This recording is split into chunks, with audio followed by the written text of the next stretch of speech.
అలానే మిస్సెస్ రావు, అమెరికాలో మన వాళ్ళ పరిస్థితి ఎలా ఉంది అనే దాని మీద అనేక రకాల న్యూస్ వస్తూ ఉన్నాయి.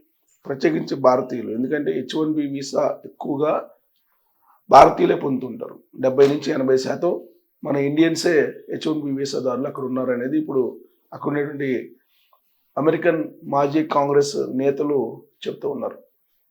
వాళ్ళు చేస్తున్నటువంటి ఆరోపణల ప్రకారం మద్రాస్ జిల్లాలో, ఒకే ఒక జిల్లాలో కొన్ని వేల H1B వీసాదారులు ఉన్నారు, పెద్ద ఫ్రాడ్ చేస్తున్నారు భారతీయులు అని చెప్పి ఆరోపణలు చేస్తున్నారు. ఇలాంటి ఆరోపణలు ఇప్పుడు కొత్త ఏం కాదు, గతంలో కూడా అనేక సందర్భాల్లో ఆరోపణలు వచ్చాయి. ఇప్పుడు H1B వీసా ఉన్నంత మాత్రాన అమెరికాలో పదిలంగా ఉండొచ్చు, అమెరికాలో శాశ్వతంగా ఉండొచ్చు అనేటువంటి అభిప్రాయం లేదు, సడలిపోయింది. దానికి కారణం ఏంటంటే గ్రీన్ కార్డు ఉంటేనే అది శాశ్వత నివాసం కాదు మీకు అని చెప్పి ఉపాధ్యక్షుడు చెప్తున్నాడు, అమెరికన్ ఉపాధ్యక్షుడు చెబుతున్నాడు. అలాంటప్పుడు H1B వీసాను ఎవరు లెక్క పెడతారు? H1B వీసా ఉంటే ఒకప్పుడు అమెరికాలో సెటిల్ అయిపోయామా అనేటువంటి ఒక ఫీలింగ్ ఉండేది మన ఇండియన్స్లో. ఇవాళ H1B వీసా ఉన్నప్పటికీ కూడా ఉద్యోగం ఎప్పుడు పోతుందో తెలియనటువంటి సిచ్యువేషన్. అయితే ప్రత్యామ్నాయ మార్గాలను చాలా ఎంచుకున్నారు మన వాళ్ళు. అమెరికా వెళ్ళి అమెరికాలో ఉంటూ, అమెరికాలో సంపాదిస్తూ, అక్కడ ఉండేటువంటి మెరుగైనటువంటి జీవన శైలికి అలవాటు పడినటువంటి వాళ్ళు ఎలాగైనా సరే అక్కడ ఉండాలని చెప్పి భావిస్తూ రకరకాల ప్రత్యామ్నాయ మార్గాలను వెతుక్కుంటూ అక్కడే ఉంటున్నారు. H1B వీసా ఉండి ఉద్యోగం లేకపోతే పరిస్థితి ఏంటి? వాళ్ళు నియమిత కాల ప్రకారం ఉద్యోగాన్ని సంపాదించుకోవాలి. అప్పుడు కూడా సంపాదించుకోలేదు అనుకోండి, 3 నెలలకు, 4 నెలలకు, 5 నెలలకు అలా ఇస్తారు వాళ్ళు. అప్పుడు కూడా ఇన్ టైంలో జాబ్ రాకపోతే H1B వీసా చెల్లదు. అందుకు ప్రత్యామ్నాయ మార్గం ఏంటి? B2 business visa. Business visa తోటి కంటిన్యూ కావచ్చు. అందుకే అక్కడ ఉన్నటువంటి H1B వీసాదారులు జాబ్ పోతే కనుక ఇమీడియట్గా బిజినెస్ వీసా మీదకి చేంజ్ అవుతున్నారు. ఇక కొంతమంది ఏం చేస్తున్నారు, జాబ్ పోయినప్పటికి కూడా అమెరికాలో ఉండాలి అని భావించేటువంటి వాళ్ళు స్టూడెంట్ వీసా, ఇంకోసారి అక్కడ MS చేరటం, అక్కడ యూనివర్సిటీలో ఏదో దాంట్లో ఏదో కోర్సు చేరి అక్కడ స్టూడెంట్ వీసా పొంది అమెరికాలో ఉండేటువంటి ప్రయత్నం చేస్తున్నారు. ఇది ఒక సెకండ్ ఆప్షన్ అక్కడ ఉండేటువంటి H1B వీసాదారులకి.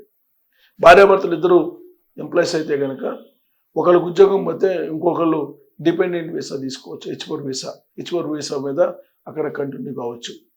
ఇలాంటి వెసులుబాట్లు అక్కడ ఉన్నాయి మన వాళ్ళకి, H1B వీసా ఉన్నటువంటి వాళ్ళకి.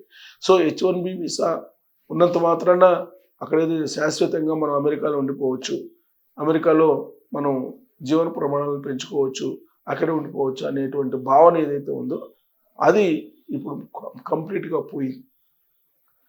ఈవెన్ H1B వీసా ఉన్నటువంటి వాళ్ళని ఉద్యోగాల నుంచి ఓడబెడుతున్నారు. ఇలాంటి పరిస్థితి. గ్రీన్ కార్డు ఉన్నటువంటి వాళ్ళే JD వాన్స్ ఏం చెప్పారు? వాన్స్ క్లియర్గా చెప్పారు, శాశ్వత పౌరులు కాదు, ఎవరు గ్రీన్ కార్డు హోల్డర్స్ శాశ్వత నివాసాలు కాదని చెప్పారు. అందుకే అక్కడ గ్రీన్ కార్డు ఉన్నటువంటి వాళ్ళు నివాసాలు ఏర్పాటు చేసుకున్నటువంటి వాళ్ళని కూడా అక్కడి నుంచి పంపించేటువంటి ప్రయత్నం ఇప్పుడు చేస్తూ ఉన్నారు. సో గ్రీన్ కార్డు ఉన్న H1B వీసా ఉన్న ఏది శాశ్వతం కాదు అమెరికాలో. అక్కడ వాళ్ళు ఇమ్మిగ్రేషన్ పాలసీలు మార్చే కొద్దీ అక్కడ మన ఇండియన్స్ ఉండేటువంటి పరిస్థితి లేదు. ఇప్పుడు తాజాగా డేటా తీస్తే కనుక 75% మంది మన వాళ్ళే H1B వీసాల మీద ఉన్నారు. అందుకే భారతీయులు అంటే వాళ్ళకి ఒక రకమైనటువంటి ఏహే భాగం ఉంది. ఫేక్ సర్టిఫికేట్లు పెట్టి వచ్చేస్తున్నారు, అలాగే ఫేక్ వీసాలు పొందుతున్నారు. మద్రాసు ఉన్నటువంటి మద్రాసు US కాన్సులేట్లో ఫ్రాడ్ జరిగింది. దాదాపు ఒకే సంవత్సరం కొన్ని వేల మంది అక్కడి నుంచి వచ్చేసారు అమెరికాకి, H1B వీసా పొంది, లేదా రకరకాల B2 వీసాని ఏదో ఒక వీసా పొంది అమెరికా ఒకే జిల్లాలో 20,000 మంది అమెరికాలో అడుగుపెట్టారంటే ఖచ్చితంగా అక్కడ అమెరికా కాన్సులేట్లో ఏదో జరిగి ఉండొచ్చు అనేటువంటి అనుమానం రాకమానదు. ఎందుకు కారణం ఏంది? ఇలాంటి అనుమానాలు, ఇలాంటి ఆరోపణలు అనేక సందర్భాల్లో వస్తున్నాయి. ప్రత్యేకించి పంజాబ్ రాష్ట్రం తీసుకుంటే, పంజాబ్ రాష్ట్రంలో ఒక ఫ్యామిలీలో ఒకళ్ళు కనుక వెళితే అక్కడికి మిగతా వాళ్ళని కూడా తీసుకెళ్ళేటువంటి ప్రయత్నం చేస్తారు. అక్కడ రెస్టారెంట్లు పెడుతున్నారు, అక్కడ రకరకాల పనులు గ్యాస్ స్టేషన్లో పనిచేస్తున్నారు. ఇవన్నీ కూడా స్థానికంగా ఉండేటువంటి అమెరికన్లకు సంబంధించినటువంటి ఉపాధి అవకాశాలు కల్పించేటువంటి పనులు. అక్కడ వీళ్ళెళ్ళి వాటిని ఆక్యుపై చేస్తున్నారు. సరిగ్గా ఆ పాయింట్ దగ్గరే అమెరికన్స్ జీర్ణించుకోలేకపోతున్నారు. ఇండియన్స్ వచ్చి ఉపాధి అవకాశాలు దెబ్బతీస్తున్నారు అనేటువంటి అభిప్రాయం ఉంది. అందుకే ప్రజల యొక్క నాడిని గమనించి ట్రంప్ 2024 ఎన్నికలకు ముందు America first, great America, make again అని చెప్పి ఆయన ఒక నినాదం తీసుకున్నారు.